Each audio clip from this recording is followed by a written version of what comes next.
This game is a speedrunner's dream. One cool mechanic in Big Hops is how the movement works. Big Hops is kind of the opposite to Mirror's Edge with regards to momentum. At any given point with any input, there is an opportunity to increase speed and also increase momentum. I'm going to point out two movement mechanics out of the many in this game, as these are the easiest to show. Firstly, we have the dive and slide.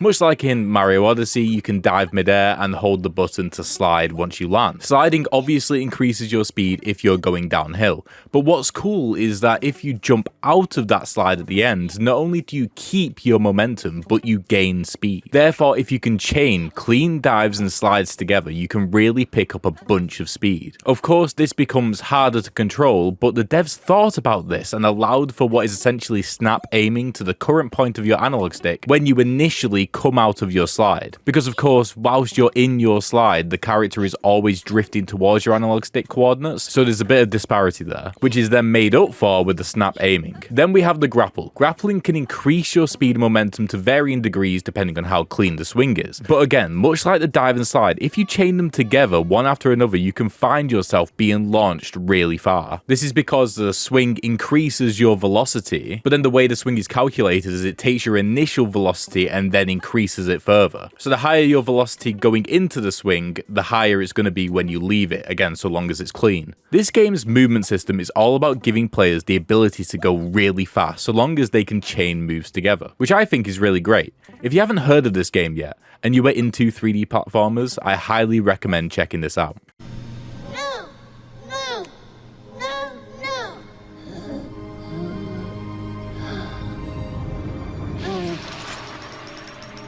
Bioshock uses collectibles as a way to trigger either a good ending or a bad ending. If you save all the little sisters, you get a good ending. What I've come to expect of you. You saved them. If you kill them, you get a bad ending. Brutality.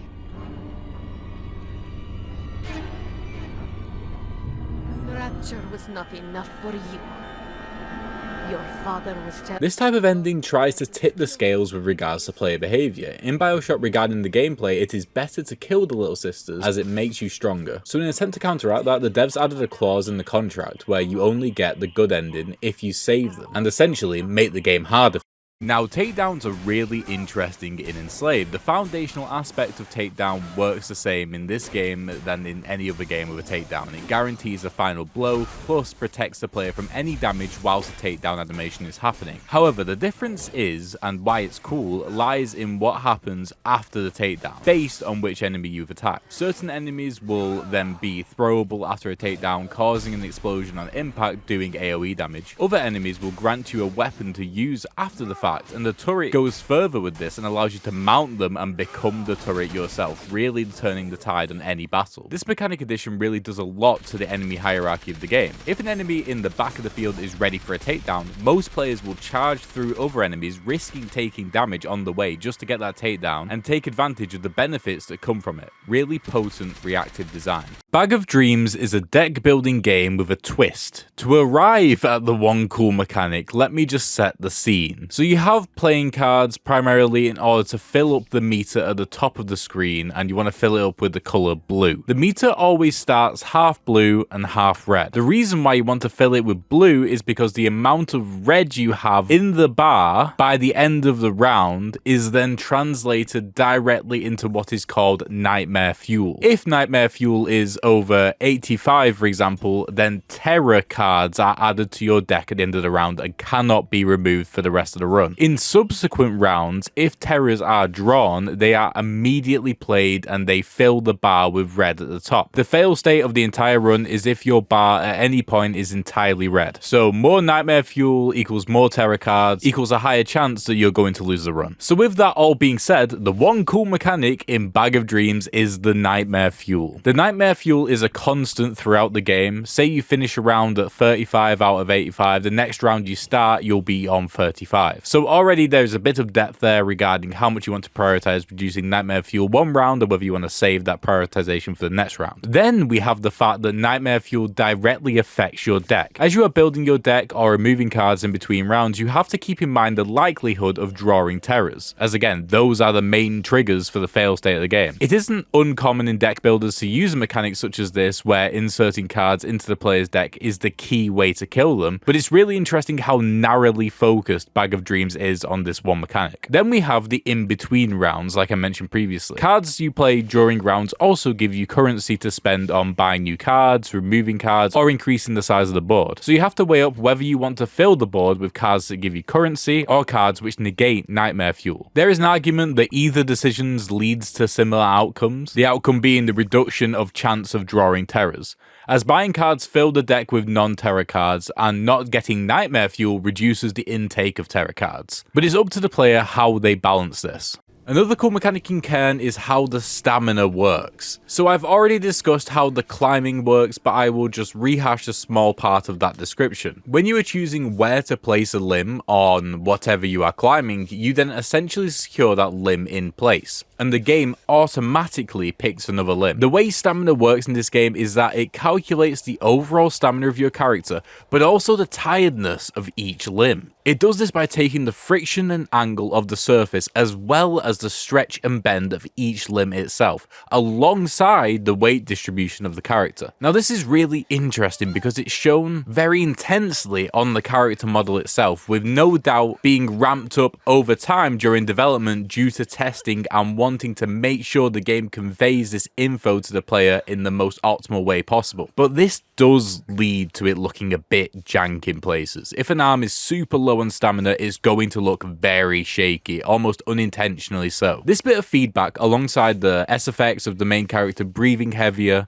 or even letting out short screams of terror in certain situations, creates a very intense response for the player, and gives the player consequence for their decisions without necessarily punishment. Of course, you can be punished in this game, you definitely can, but the game gives you more than enough warning, especially on normal difficulty. One cool mechanic in Cuphead is the parry mechanic. This mechanic I think is executed really well, but also a bit differently to others in the genre. Essentially the way it works is that whenever there is a pink projectile or enemy on screen, if you jump on it and then hit the jump button as you're about to collide with it, you destroy it and get an extra bounce. The benefits of this are threefold for the player. You remove an obstacle from the screen, which is one of the primary challenges in the game. You gain an extra jump, which can be vital for dodging certain attacks or just simply making it easier for yourself, and it gives you an additional charge to your meter. These three things make the negative, which is the fact that you have to actively get closer to a damage causer, worth it, and the implementation of this mechanic is incredibly smooth and satisfying. I remember the other day I was watching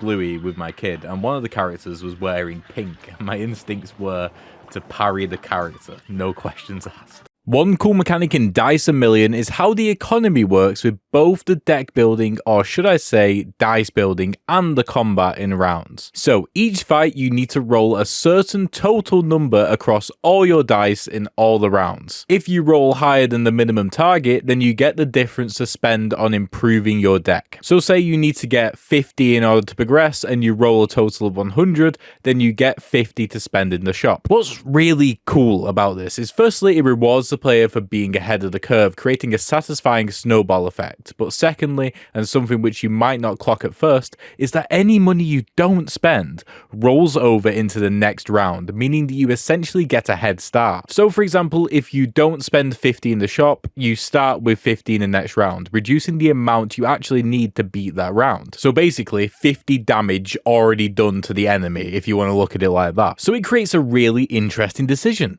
Do you spend more to potentially make more, or do you save money to give yourself less to make in the next round? Fretless is a turn-based deck-building rhythm game where rhythm actually plays a huge role in not just how potent your cards are, but when and where you should play your cards, which is wherein lies the cool mechanic. So when it's your turn in Fretless, you can load up to 3 cards to play in quick succession, alongside cards being better or worse depending on what order they are in the track due to what's on the card themselves. One other huge thing the player has to consider is the rhythm of the QTEs each card requires. Every card requires you to execute a QTE in order to get the most out of them. And I found whilst playing that the QTEs themselves, when they happen during the animation and how many of them them there are played a huge role in where I would put them in the turn order. If I had one card which had 2 QTEs right at the end of the animation, I wouldn't want to then pick a card which had a QT right at the start of the next animation, because then I'll be dealing with too many QTs and they'd be out of rhythm. This mechanic was intended to work more subconsciously than anything else, I believe. Players will find over time which combo of cards work best for having a high accuracy of execution, and it will most likely be down to the QTs on those cards fitting together in rhythm, which makes sense given the context of the game is fighting with music, so the better the music, the better the outcome. How Many Dudes is an idle roguelike game where you build up your squad of dudes to fight enemies like toddlers, duck-sized horses, horse-sized ducks, and gorillas. Pretty common stuff. One cool mechanic is the way choices are presented to the player. There are 2 constant and key choices given to the player throughout the game. Before going into the fight,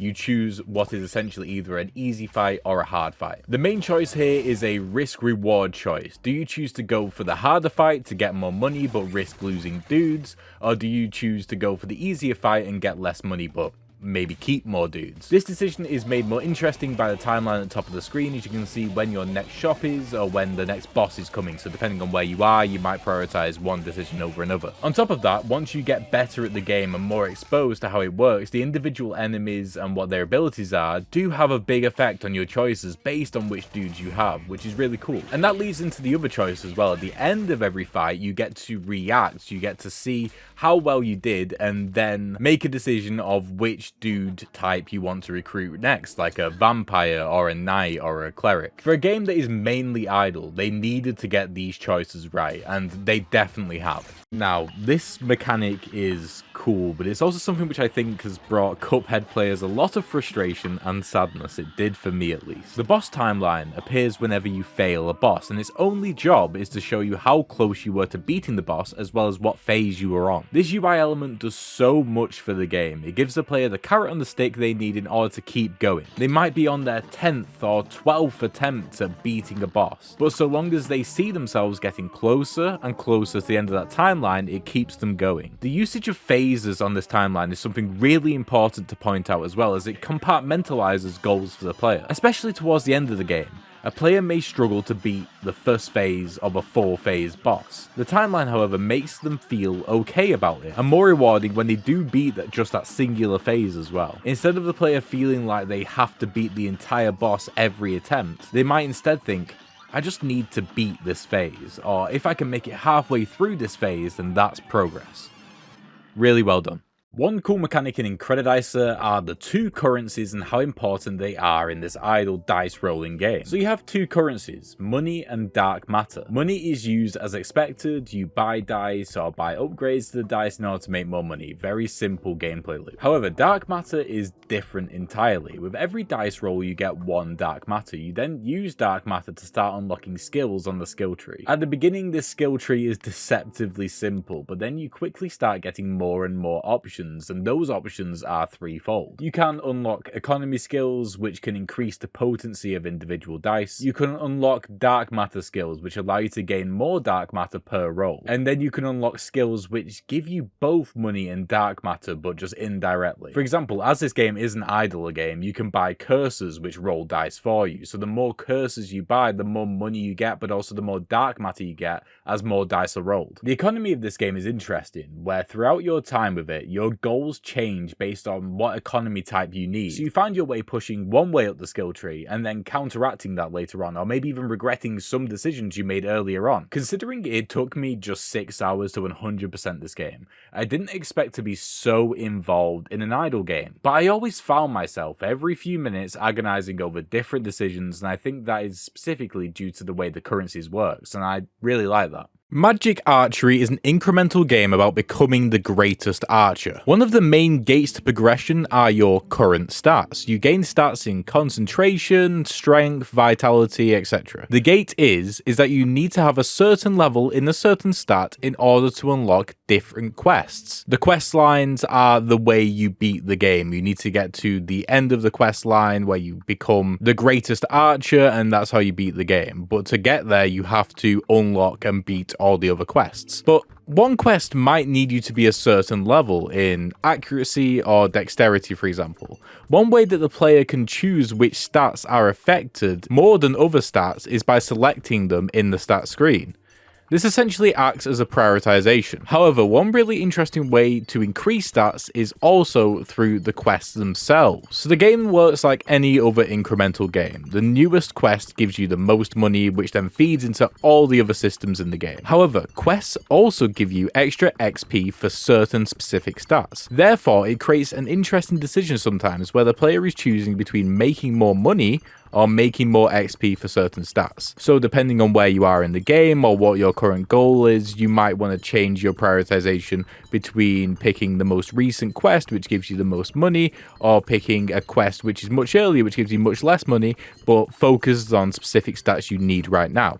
The economy in Mio Memories in Orbit is really interesting. Like in a lot of Metroidvanias nowadays, you get money by killing enemies. That money is then used for almost every point of progression in the game. In Mio, firstly, it is used to expose the map. You firstly pay to get access to the map, then the more you donate, the more map you get to see. Just alongside this point in that area, you also have a merchant who sells you upgrades. I really like the locations of these two, as geographically you can be literally torn between where you spend your money. So it takes away an aspect of the decision, which might just be which person are you closest to at the time, and that's just where you'll spend your money. And finally, you spend money to heal. This is an interesting design decision, as it adds a little bit of tension to farming enemies, as you can't just mindlessly spam and then just heal afterwards without effectively taking a big chunk of the money away that you've just earned. One cool mechanic in Pragmata is how you hack enemies mid-fight. Hacking enemies involves the player being within a certain range of enemies, pressing the hacking button,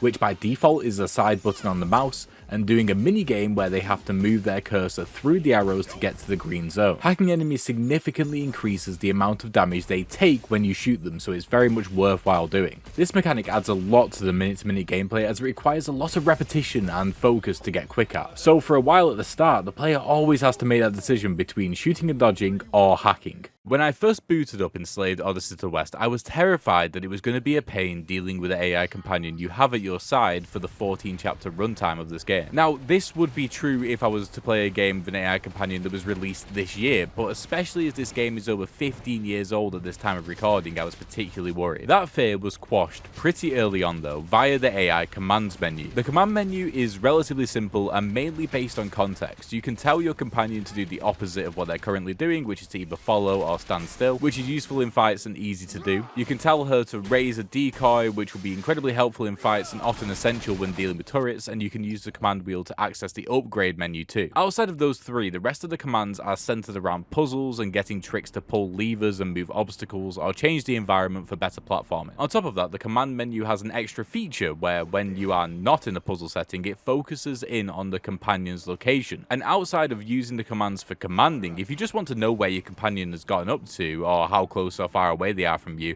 you can just hit the left bumper for a second, which is a nice feature. Now, it isn't without its friction, and there are some times where I do wish I could do some of this stuff myself without the companion.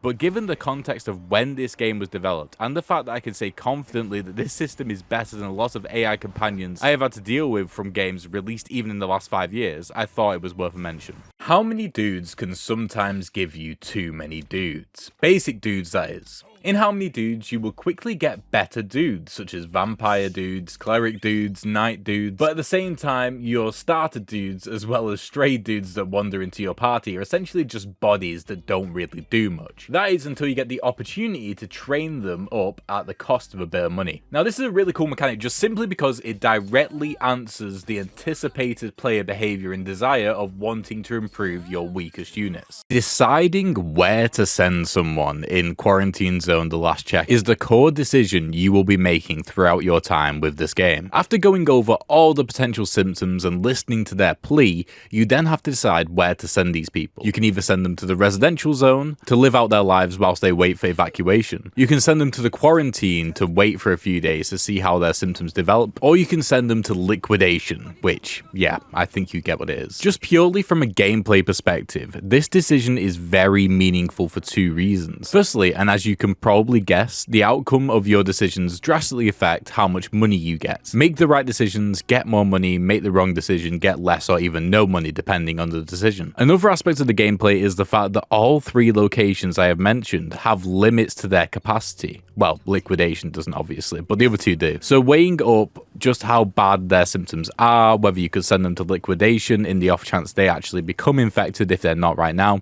or the risk of sending someone to residential in the hope that they don't turn into a zombie is a decision you will have to make at some point. And the game is balanced really well around that, surprisingly. The inventory system in Cairn is not what I was expecting, nor was the resource system in general.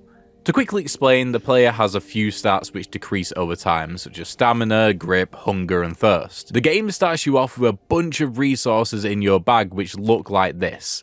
Yes, every single item takes up physical space in your bag. This isn't new, but I think it's unique enough where people might not have seen it before, and it works really well in the context of the game. What also works really well in the context of the game are those ever-depleting resources I mentioned. This is a big climb, a huge climb in this game. You finish the starting area and you realize you've barely even drawn a centimeter on the map. So having systems which promote, firstly, the context of the experience being it a very, very long journey, but also the resource gathering system of picking berries and the cooking system all lead to a very immersive and cohesive experience. Another cool mechanic of Red Dead Redemption is the fact that horses seamlessly auto-steer when you are aiming. When I got the first mission where I would have to ride and shoot at the same time, I was really worried I would have the same issues I had with other Rockstar's games, such as the GTA series, where to aim you have to take your eyes off the road and it can lead to some really frustrating moments. However, that wasn't the case in this game. When you start aiming, you no longer control your horse, but instead of the horse just continuing in the direction that they were doing before you started aiming, they simply follow the path that they are currently on, allowing the player to focus on the task at hand before resuming control of the horse at the end of the fight. This is really well concepted and really well implemented. Now, the movement in Speedrunners, more than a decade on, is still absolutely incredible. Here are your movement options. You can run, you can jump, you can double jump, you can slide, you can grapple, and you can wall jump. These aren't unique, but the way they are implemented are incredible. Firstly, the running. You have a short acceleration window which can really be felt when you have to make quick turns. In the game all about fine margins, the fact that it isn't just 0 to 100 instantly makes the player think about how to take turns and how to lose as little momentum as possible. This was thought about in the level design, however, as most turns also have an angled bank players can use to take wider turns but regain speed quicker. Then we have the jump and double jump. Jumps don't gain you any more speed, and double jumps even lose you a bit of momentum, so it's about when and where you use them in order to gain an advantage and avoid obstacles. We then have a slide, which at first is just seen as a way to get under low ceilings, but actually has other uses, such as dodging attacks if timed correctly, and even tackling your opponent, slowing them down. Then we have the grapple. You can't just grapple onto anything in Speedrunners, you actually have to wait for the right surface to do it, which is outlined in white and usually on the ceiling of a part of the level. The grapple can be used in multiple ways, from the basic, just moving you faster, to avoiding pits, to actively whipping you around corners, or even halfway up walls that you need to wall jump on. There is a lot of player expression to be had with the grapple, and it is very, very well executed. Finally, we have the wall jump. The wall jump is the movement mechanic I point to as the easy to learn, hard to master mechanic in this game. At first it's really simple, just wall jump like you would in any game. Then you realise that with every jump you slide up the wall slightly, so then another factor is in play. Due to jumping being slower in general, plus when you do a wall jump you are moving vertically rather than the preferred horizontally, the player is trying to work out how to do a wall jump section in as few jumps and as quickly as possible. On top of all that, if you mess up a wall jump due to the nature of levels and the camera, you are most likely going to lose. You're most likely going to hit the border of the screen. So whilst you are trying to min-max the wall jump, either through clever and well-timed jumps or a combination with the grapple, the risk of losing it all is always there. which does a great job at separating players of different skill levels. One cool mechanic in Roguejack 21 is how it utilizes the rules of blackjack to create a really fun 1v1 duel. So to just quickly summarize, in this simplified version of blackjack, your cards need to total as close to 21 as possible without going over, and if you do go over, you lose. You are competing against AI who do the same thing as you, attempt to get to 21. The first change this game does to make it a better dueling game than regular blackjack is it takes your total of your hand and damages the player with the lowest score. So if you have a total of 20 and win, your opponent takes 20 damage. This adds an extra incentive to try and draw in extra cards just so you could do more damage to your opponent, even though it might risk you going over 21. Tinykin levels are huge. Just ask my Steam Deck once it tried to run World 4. One cool mechanic in Tinykin that is used to deal with such large levels is the soap block. The soap block is an incredibly well executed skateboard which you can use to skate around levels and zip lines, cutting time significantly between points of interest. And this isn't to say that Tinykin levels are just points of interest and dead space in between. It's really the opposite. But as you get more and more familiar with the level, you will start wanting to just go to these different places in sequence. Some can be quite far away from each other, and that's why the soap block works so well. Also, the game feel is actually off the charts. Obviously, it's near impossible to describe how good it feels and how well executed the soap block is, but play the game and you will see. This is further realized by the zip lines I mentioned before. As you progress through the level, you activate more and more zip lines which are perfectly designed to make backtracking or getting to the next point of interest much quicker. The zip lines themselves are probably the easiest example to confirm to people that this game is intentionally and incredibly well designed. One cool mechanic in Ultimate Chicken Horse is the fact that every round you control whether the level gets easier or harder. Ultimate Chicken Horse is a 2 to 4 player party platformer where the goal is to get the most points by the end of the game. To get points, you need to get from the start to the end of the level. However, the catch is that if every player gets to the end, no one gets points. To help yourself but also hinder others, in between each attempt at getting to the end, you get the opportunity to place down an item you select in this phase. These items are random and it's first come first serve, so if you want to get a particular item, you need to be quick. Then once you select the item, you can place it down with the idea that it makes it harder for other players, but you have a plan in mind of how to deal with it. You also get bonus points for killing players with traps, so it's further incentivized to be dastardly, but not too dastardly, as the rule where you get no points if everyone completes the level is the same for if no one completes it. Honestly, I can't think of a game that has accomplished the same style of gameplay loop in such a simple and tight way.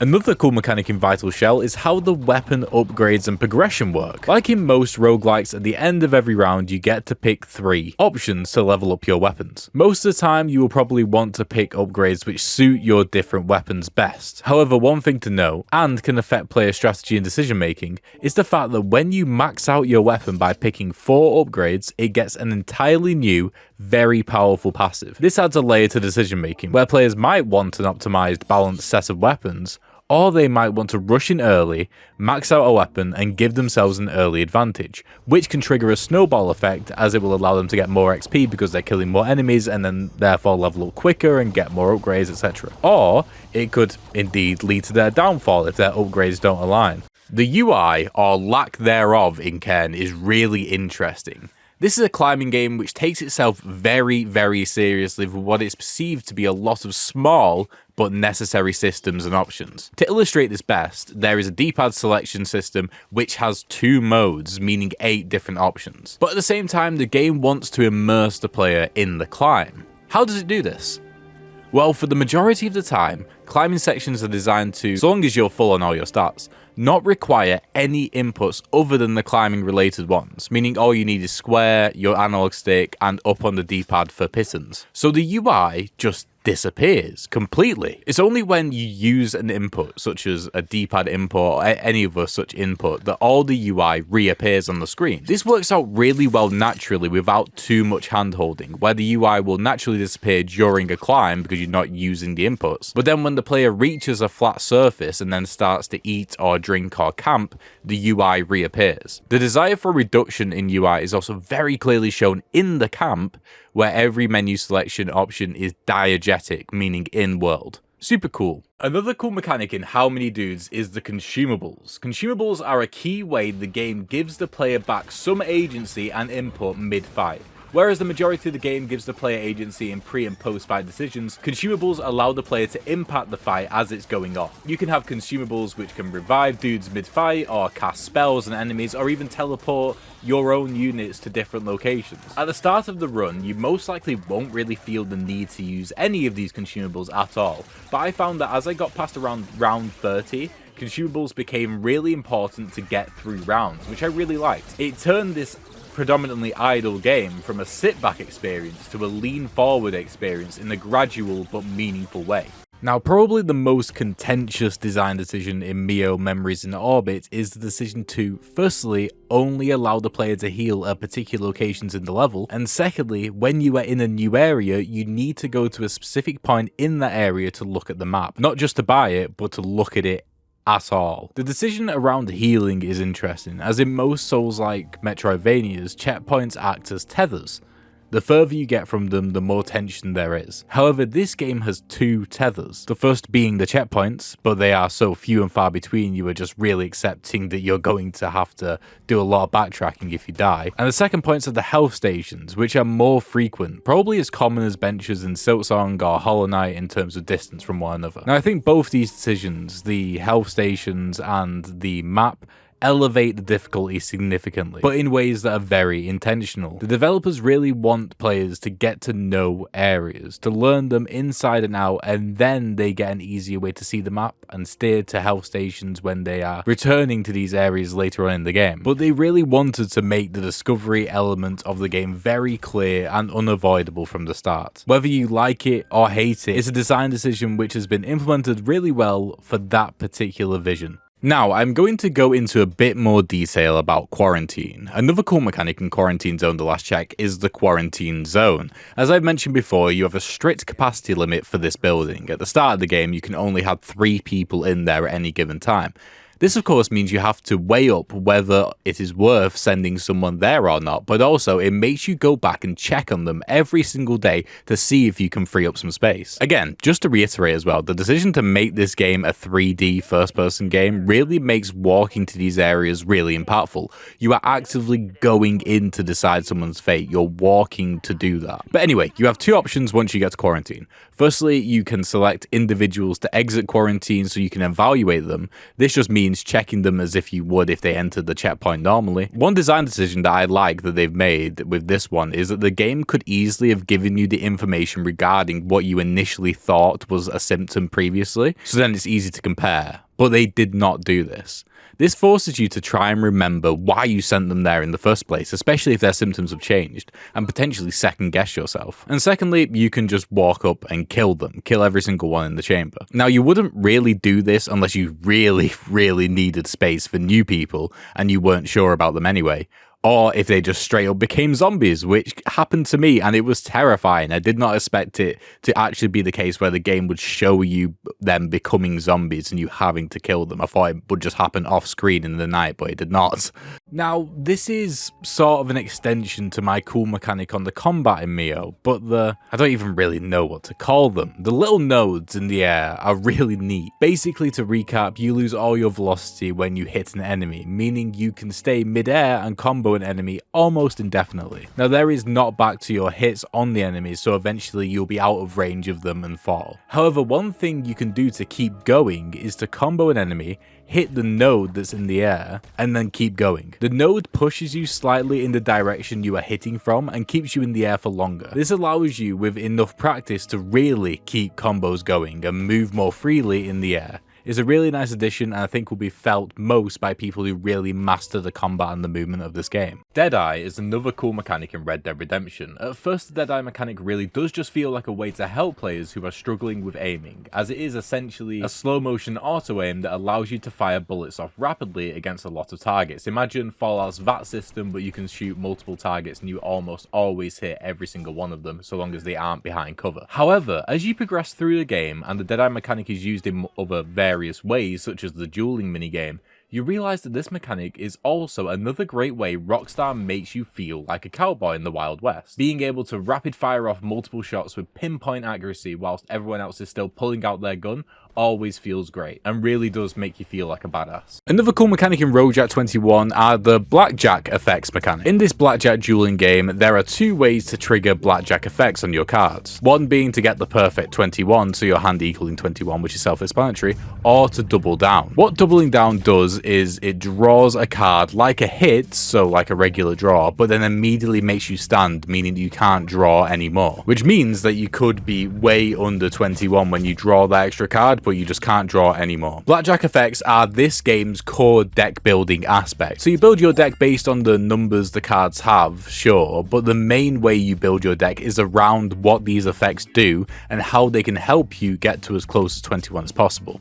Another cool mechanic in Cairn is a simple but cool one, which is good for a series called One Cool Mechanic. So Cairn is split up into different climbs with story beats in the middle. Once you get to the end of one, you'll be treated to a flyby camera shot of your journey, showing the route you took as well as the line that goes from the start of your climb to the end of your climb via the path you chose. This is cool firstly because it's just a nice little celebration of your achievement really, but it also works really well as a learning tool. You can see the routes you took, but also the routes you didn't take. You can also see the consequences of your decisions inflicted on your stamina via the color of the line. If it's blue, your stamina is good. If it's red, it means you really made it hard for yourself going in that direction. Another cool mechanic in Cuphead is the Dice Man boss design. I reckon I'll do an entire video on the boss design of Cuphead at some point, but I think Dice Man really instills the whole design really well. The way Dice Man works is he rolls a dice that you have to parry. Depending on which number you parry on, you will move up the roulette table that number of spaces. Every space indicates a particular boss. It's the same in each time. These bosses are mini bosses you have to defeat on your way to fighting the actual Dice Man. You can control the roll of the dice pretty well once you get used to it, so it does come down to which boss you actually want to face and when. On top of that, you have safe spaces and you have health up spaces. Safe spaces allow you to inch up the board and position yourself for the boss you actually want to fight on the next roll, and health up spaces are ways to get the player to fight particular bosses outside of just their preference, to get them a bit of extra health. This boss has a lot of interesting things going on, but what I really like about it is what I said at the start, is a perfect summation of the boss design of Cuphead. Every boss in the game has more moves than they will likely use in any given phase, so the player has to learn them all just in case they come up. I don't think anyone has beaten Dice Man without mastering each and every boss you could face, even if you actually only face 30% of them on your way to actually fighting him. Now, it's a certain type of boss fighting mastery I don't see too often in games, and love it or hate it, it's done really well here. One cool mechanic in Enslaved Odyssey to the West are your projectile attacks. Now, when I first got given this game to play as part of my video game book club, I did not think there was going to be any shooting at all, so it was a surprise to me that you could even shoot, as I thought it was primarily a hack and slash adventure game. But what was a bigger surprise is firstly how satisfying it is to shoot in this game,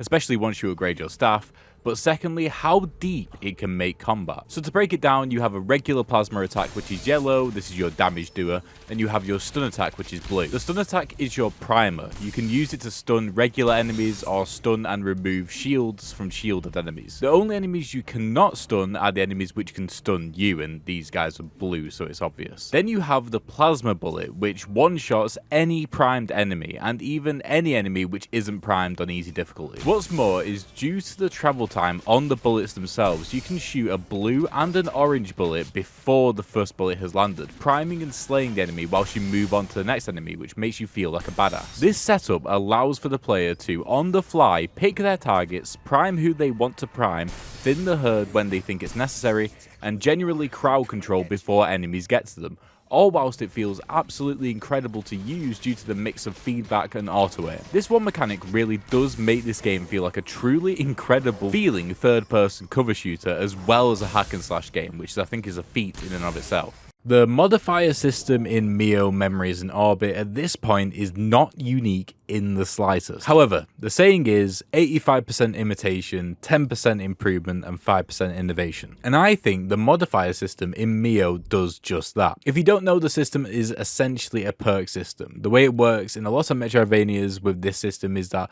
most perks cost 1 slot, some cost 2, and it's all about deciding what build you want based off the capacity you have, based off the number of slots you have. This is the same in Mio, except the amount of slots you have available are very, very granular. One modifier could cost 1 slot, another could cost 20 slots. This can and will cause analysis paralysis for a lot of players, but the positive is that there are many more options of variety in terms of what builds are possible. From the dev side, it gives them the ability to really push the boat out when it comes to modifier design. In the game where the range of capacity for a mod is between 1 and 2, there isn't really much wiggle room in terms of how much more powerful a 2 capacity mod can be over another 2 capacity mod, or even a 1 capacity mod. So the amount of granularity here can really impact the variance in power level of these mods, leading to really interesting decisions for the player.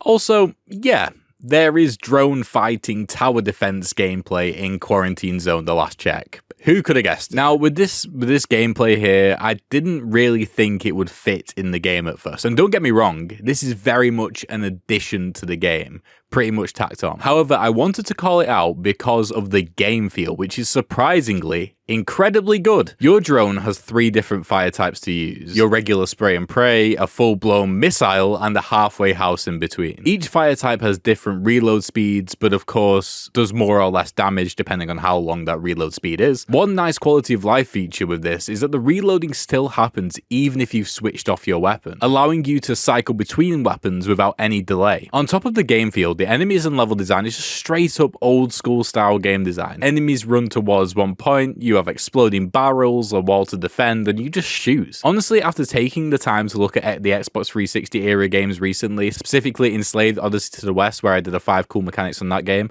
I've really grown to appreciate the simplicity of just intrinsically fun design, even if it might not be right on paper or it might not be overly complex. Another cool mechanic in Red Dead Redemption is the lasso. The lasso is only used quite sparingly in the story. I think just across 3 out of the 58 missions does the player actually have to use it. So it is very much a tool to be used in the sandbox of the world that Rockstar created. The lasso is a perfectly executed physics-based mechanic which allows the player to restrain either people or horses from a distance, close the gap, and then either finish them off or tie them up. The game takes this further with people, as you can then hitch them onto the back of your horse and take them for a ride. Speaking of horses, the lasso is key to breaking wild horses. Say you want a different horse or just need a new one because you lost one along the way. Simply find one out in the wild, lasso them so they stop running, and then jump on their back to start the horse breaking minigame. A very versatile mechanic which wasn't forced onto the player, which might have been tempting given how much time and effort it must have took to get working so well. One cool mechanic in Mio Memories in Orbit is the one thing it does with combat. So the combat in Mio feels great, and one of the reasons why is that along with the great game feel of the platforming, the game sets your velocity to near 0 whenever you are to hit an enemy. This means that whenever you hit an enemy in the air, whether it's you jumping over them or you hitting a flying enemy from the side,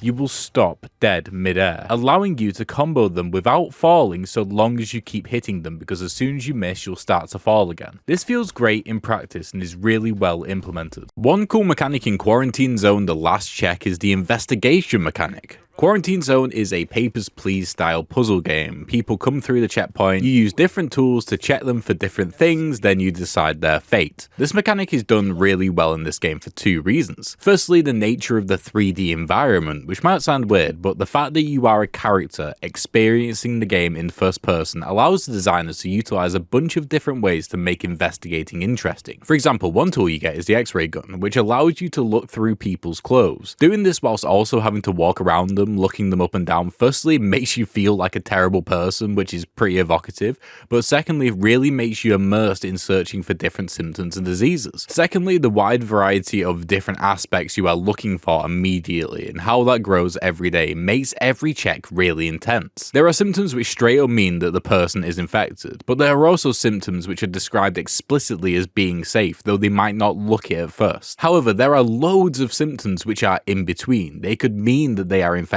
or soon going to be infected, but they also could mean that they're safe as well. So weighing up the amount of these symptoms, the amount of these in-between symptoms, how severe they are, and any other symptoms that they might have, really makes you stop and think. What's really important to note as well is that there is no time limit for this, no time limit for individual checks or for the whole day, which is one system so many other Papers, Please inspired games have not been able to let go, and I think it works in this game's favour.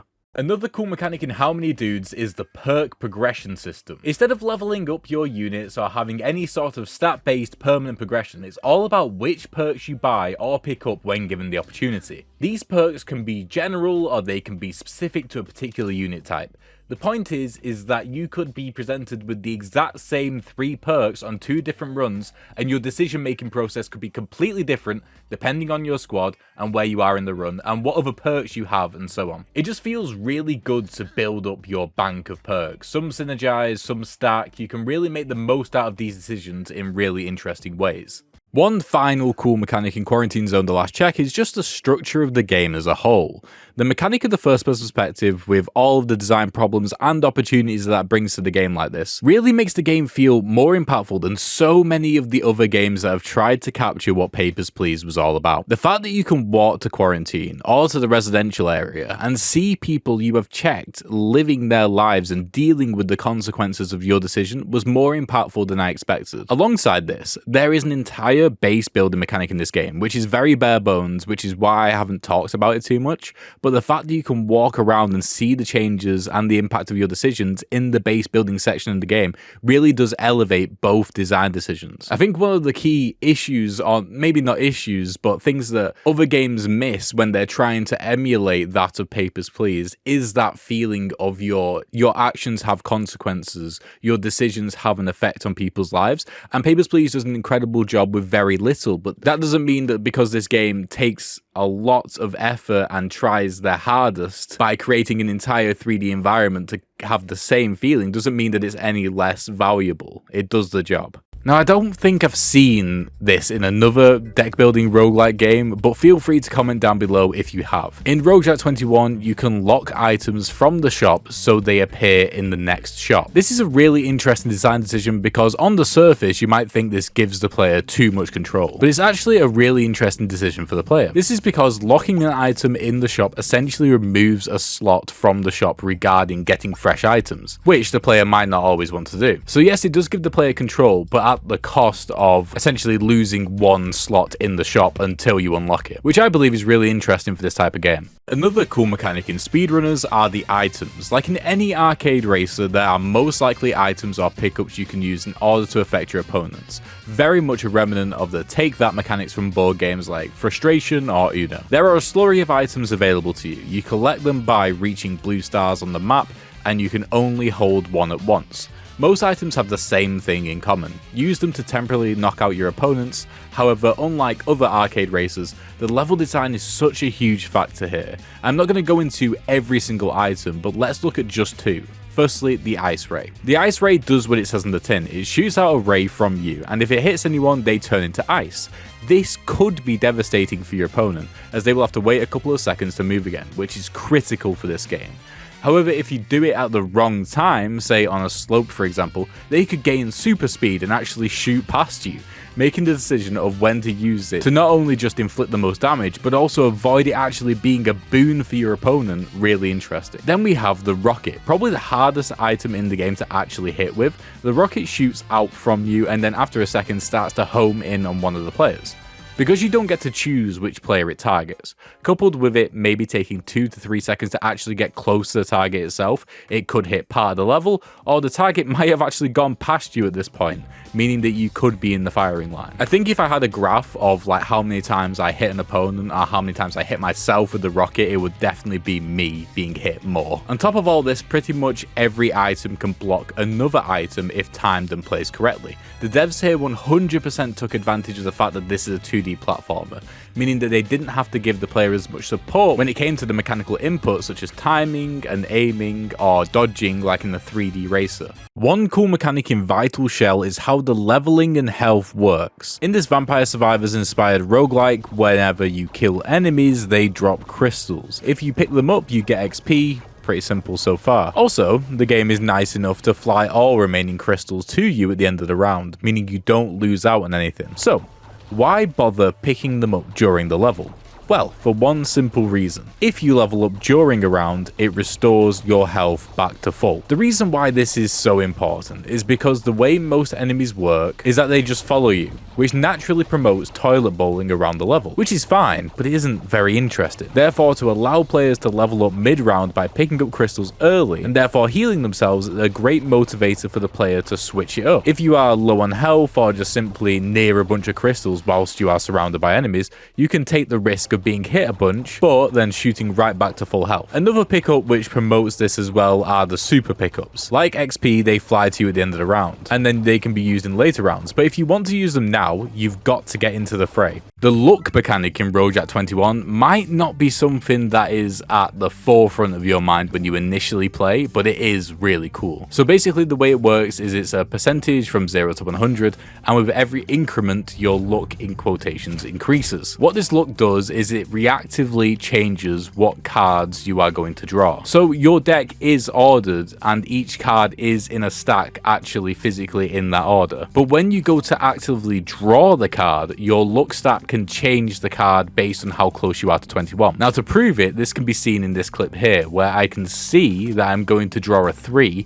but then the card changes to give me a 4 when it enters my hand, giving me a perfect 21. And that's fueled entirely by the luck stat. One final cool mechanic in How Many Dudes is just how helpful the UI is, something which I didn't expect from this game before I played it. Firstly, the HUD mid-fight is really helpful with regards to how well your dudes are doing. Of course, the primary information here is how much health any particular dude has. You can see how well a particular group of units are doing, which allows you to see how well a particular group of units are doing when you have picked a fight with a specific enemy type. And it also gives you a good idea of when to step in with a consumable to help out. However, there are also purple bars which appear when your units are being healed. This is a great bit of info to show you how well your support units are doing. Or maybe not necessarily the support units, but the passive effects of some of your perks you have accumulated throughout your run. Now in the bottom left there is a kill feed which honestly loses its helpfulness pretty quick as you start fighting over 50 enemies at once. But what makes up for that is the screen that appears at the end of every fight. It shows you all of the stats which could and are helpful to you to make decisions going forward. Info like which units did the best, which units struggled, which units are great at combat, which units are great at support, and so on. All of this didn't need to be presented so well, as the devs could have just been happy with this game being a funny, memey idle game. But this right here is probably the most obvious and superficial design decision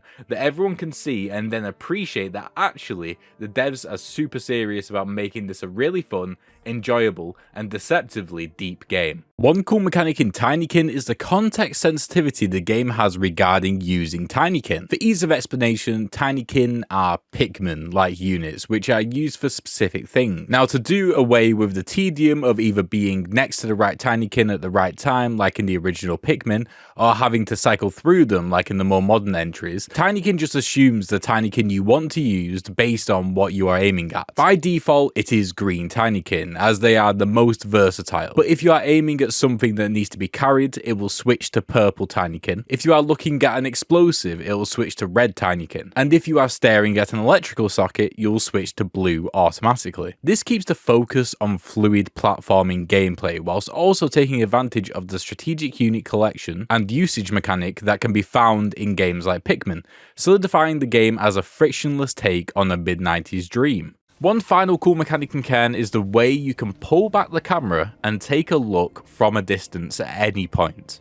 Cairn is a third-person climbing game where most of the time the camera is really close to the character, and it has to be due to the limb-based climbing system relying often on very, very small cracks in the surface, which can be in cases very hard to perceive, especially when it comes to turbulent weather. So to counteract this and still give the player visibility, they added an option to pull the camera back and take a look around before or during a climb. This allows players to plan routes before they execute them. What's extra cool, and something you might not notice at first, is that you can also use this as a nice photo mode option, as you can free cam your way around. This didn't have to be in the game, but it feels like one of those systems which started out as addressing player feedback, and then they really took their time to evolve it into something really interesting. The upgrade system in Enslaved is very nostalgic for me, and a lens to look through back in time on a specific area of action-adventure design.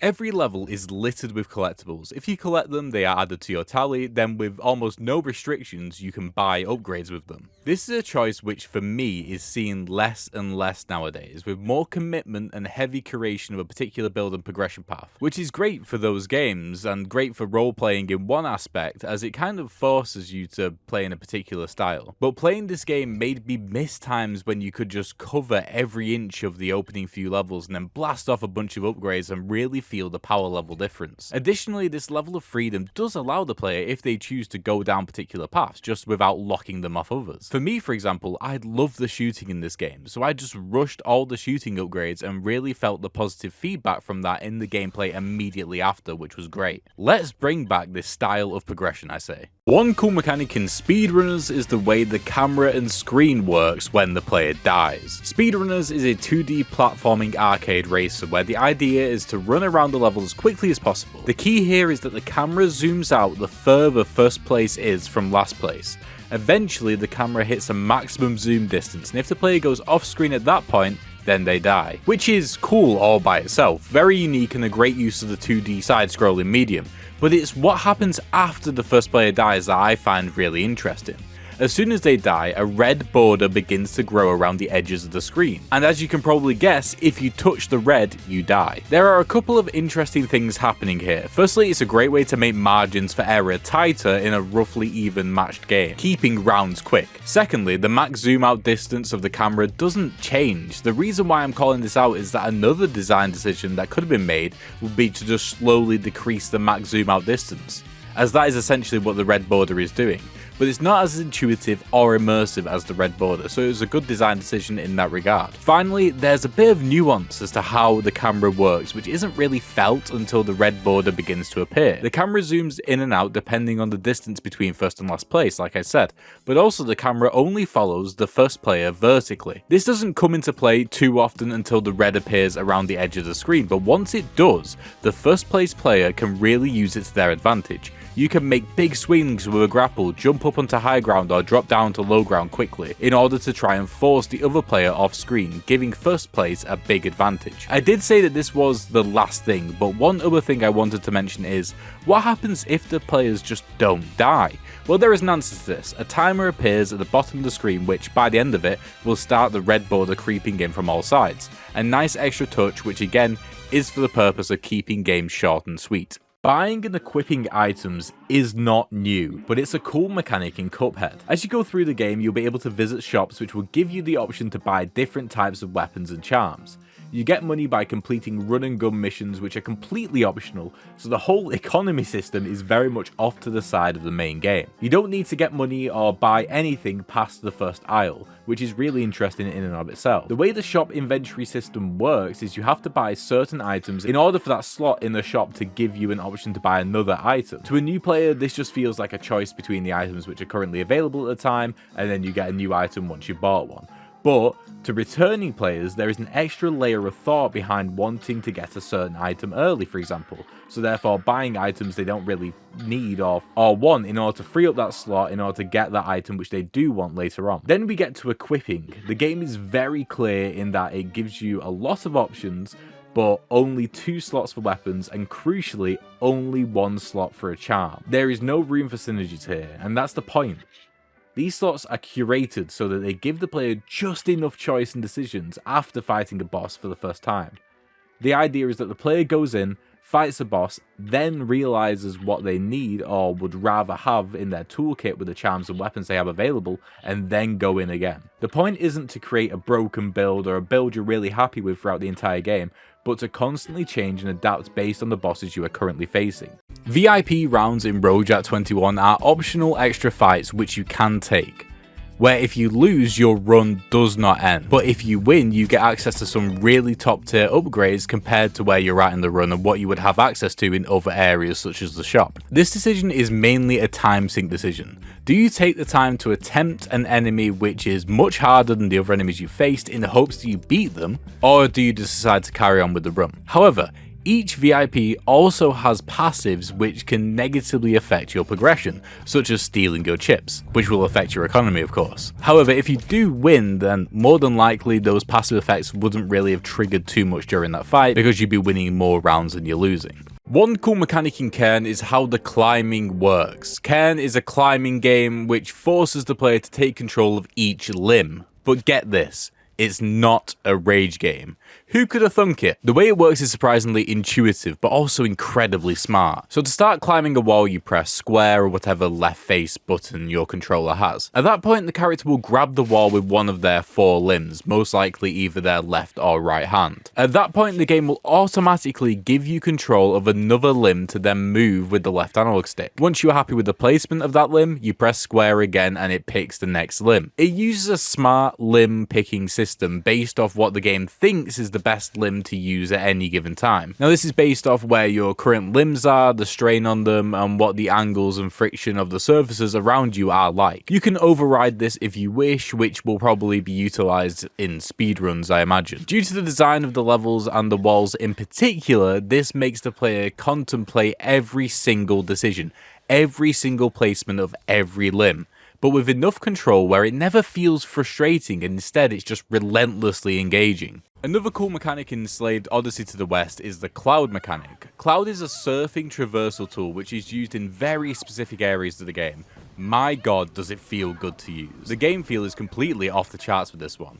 The way you control it on the ground, the jumping, the boosts all feel excellent to use to the point where it really makes me wish I could use it more in the rest of the game. Now if there was ever a sequel or a spiritual successor to this game, I'd want it to be open world purely to use the Cloud everywhere. Its specific use case in boss battles and chase sequences are really rewarding, as these sequences are balanced so that you have to hit almost all of the boosts, rewarding the player for fine control of Cloud at high speeds. And because these sequences are so quick, like less than 30 seconds, it's fine if you fail a couple of times, just so you get the payoff of being able to zip through the sequence with ease after a few attempts. So not only can you upgrade cards in Roguejack 21, which give them different blackjack abilities and a different look, but all of that I've just said also translates to the look of the back of the card as well. This adds a whole other layer of design and player behavior to the game. Of course, the most obvious is that the player sees a certain card back on top of the deck and they either know what that card is, or they know that it's one of the few cards they have on their deck, depending on how many cards they have of that type. And that's the first thing. Getting more and more upgraded cards of the same type sure improves your deck,